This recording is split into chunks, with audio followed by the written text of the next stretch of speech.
Président, nous devons reconnaître que durant les dernières décennies, la croissance économique n'a pas été vraiment inclusive. Sur le plan économique, une inclusion signifie que tout un chacun de la confiance doit pouvoir trouver sa place, avoir accès à l'essentiel et un pouvoir d'achat raisonnable, et ce, dans le but de renforcer notre croissance économique. J'observe que le dysfonctionnement du modèle économique capitaliste traditionnel, où la performance économique est plus importante que l'impact social, n'a plus la même importance.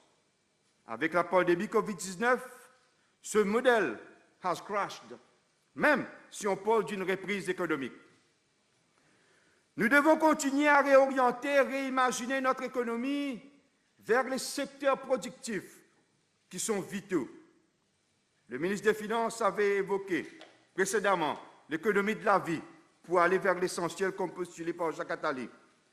Il parle d'un nouveau projet sociétal qui met l'emphase sur la santé, le logement, l'alimentation, l'eau, l'énergie et l'écologie, l'agriculture, la pêche, la culture, l'environnement, le recyclage, protection de la biodiversité, la sécurité, l'éducation et l'innovation, entre autres.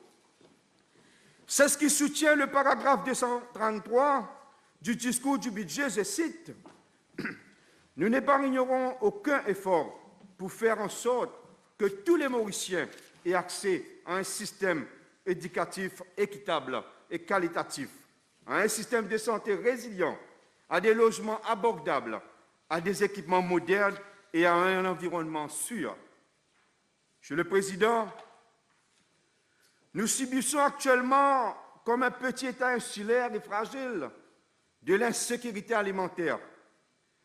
Nous sommes tous concernés par le besoin d'avoir nos repas à partir de notre terre et notre mère nourricière. Nous pouvons bien incapables de nourrir nos peuples.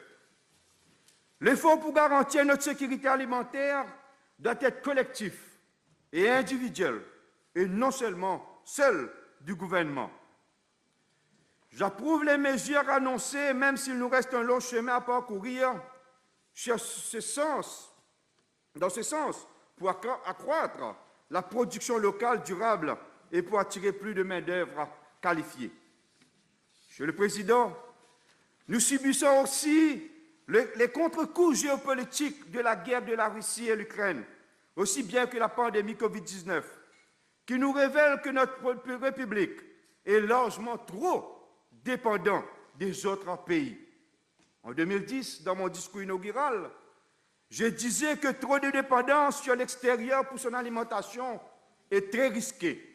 Aujourd'hui, le ratio de dépendance aux importations est trop élevé.